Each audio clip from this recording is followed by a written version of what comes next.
Masih sabar ya di sini ya. Semua? Ya.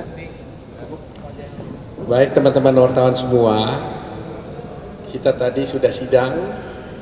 Mungkin teman-teman semuanya juga sudah mendengar apa yang disampaikan oleh Bawaslu.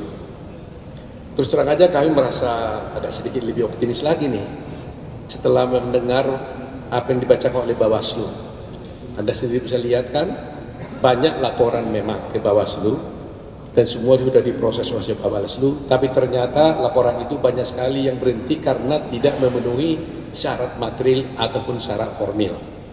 Jadi sehingga seandainya pun rupanya kasus ini memang Mahkamah Konstitusi berwenang, seandainya, kami kan bilang bahwa MK kan tidak berwenang menangani perkara ini, tapi seandainya pun berwenang, ternyata juga tidak bisa dibuktikan karena tidak ada TSM itu tadi.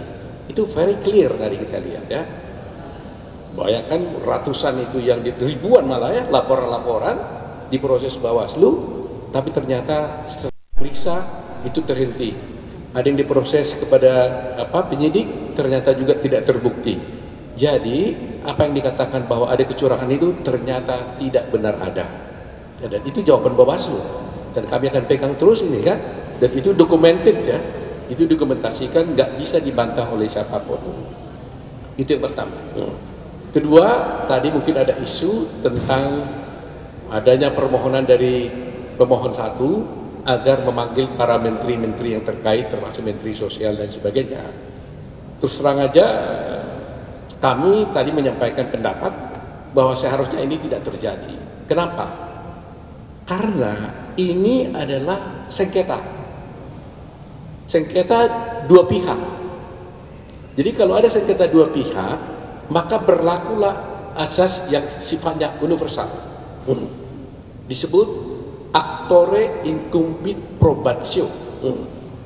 Kalau di dalam buku perdana disebut pasal 3 higher ini. Artinya, barang siapa mendalilkan sesuatu, maka dia harus membuktikan dalilnya. Dan barang siapa menyangkal sesuatu, maka dia harus buktikan penyangkalannya.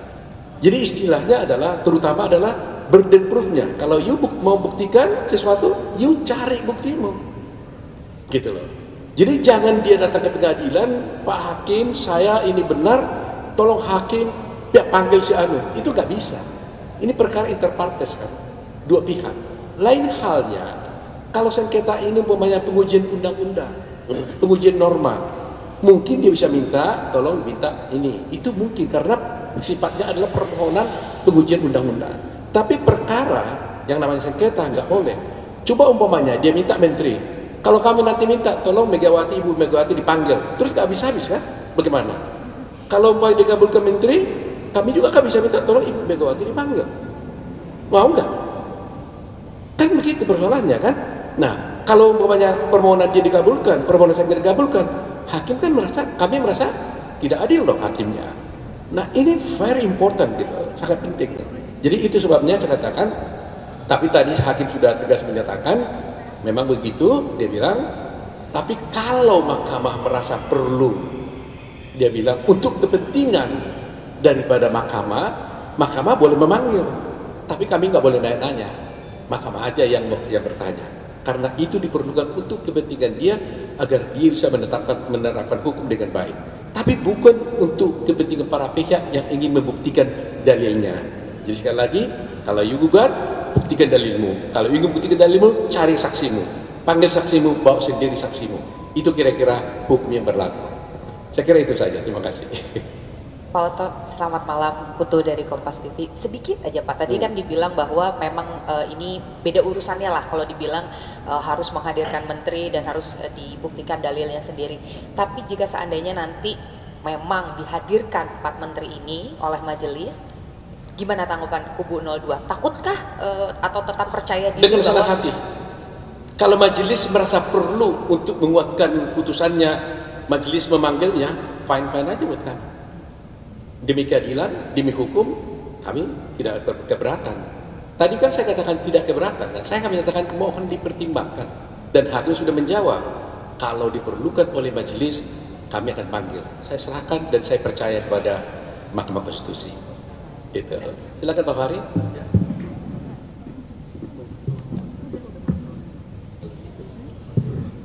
tambahkan sedikit saja ya. Jadi kami senang sekali sebenarnya dengan persidangan hari ini, yang mana ada kesempatan yang sudah kita gunakan secara optimal dengan menjawab semua dalil-dalil yang dikemukakan oleh dua pasangan calon sekaligus yang sudah berakhir tadi sore. Dan yang paling menggembirakan malam ini adalah keterangan dari Bawaslu, sebagaimana yang kita sudah saksikan, semuanya clear sebenarnya.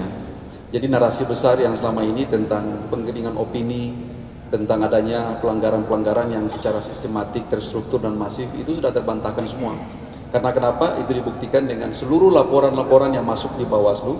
Bawaslu pada hakikatnya menindaklanjuti setiap laporan yang disampaikan. Tetapi apa statusnya? Tindak lanjut itu statusnya ada yang dihentikan, ada yang ditindaklanjuti kepada lembaga yang berwenang, dan ada yang memang sama sekali tidak memenuhi syarat. Lembaga yang berwenang seperti misalnya selama ini ditengerai adanya keterlibatan ASN. Itu Bawaslu menindaklanjuti dengan menindaklanjuti kepada Komisi Aparatur Sipil Negara. Dan rekomendasi dari KSN menghentikan karena tidak cukup memadai dari aspek alat bukti. Persoalan yang lain menyangkut dengan status laporan, ada juga yang memang tidak memenuhi syarat baik aspek material maupun formil, sehingga semua itu dapat disimpulkan bahwa memang setiap pelanggaran yang terjadi ditindaklanjuti. Kan selama ini narasi yang terbangun itu kan tidak pernah ada tindak lanjut dari Bawaslu pada dasarnya, sehingga dianggap seolah-olah karena tidak ada penyelesaian di level itu, persoalan ini dibawa ke Mahkamah Konstitusi, karena Mahkamah Konstitusi bisa menegakkan prinsip-prinsip konstitusionalisme. Ternyata tidak seperti itu. Bawaslu menindaklanjuti. Banyak sekali laporan-laporan ditindaklanjuti dan tidak bisa dituntaskan. Bukan salah Bawaslu, tapi pada dasarnya memang tidak memenuhi syarat. Jadi sifat daripada laporan itu memang tidak memenuhi syarat, baik aspek material maupun dari aspek formil. Dari sini kita berkesimpulan untuk sementara, walaupun belum masuk pada sisi pemeriksaan persidangan, pokok perkara, pemeriksaan alat bukti dan seterusnya, tapi kami meyakini sungguh bahwa memang ada harapan besar bahwa perkara ini kurang prospektif untuk nantinya seperti yang diharapkan selama ini, bahwa nanti mahkamah akan membuat terobosan-terobosan besar, menciptakan reskinding dan seterusnya, kami meyakini tidak sampai ke sana. Ya, jadi itu saja mungkin yang bisa kami tambahkan dari yang disampaikan Profesor Otto Hasibuan. Mungkin ada yang mau ditambahkan? Silakan.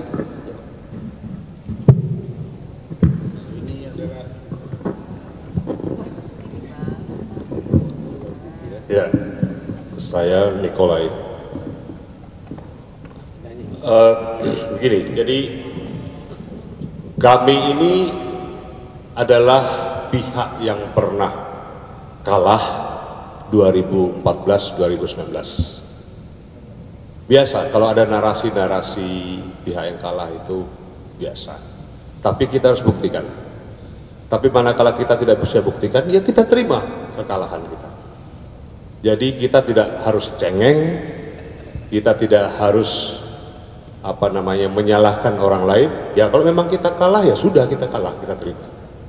Dan kita pernah mengalami itu, makanya kita ya senyum saja, dijogetin aja lah.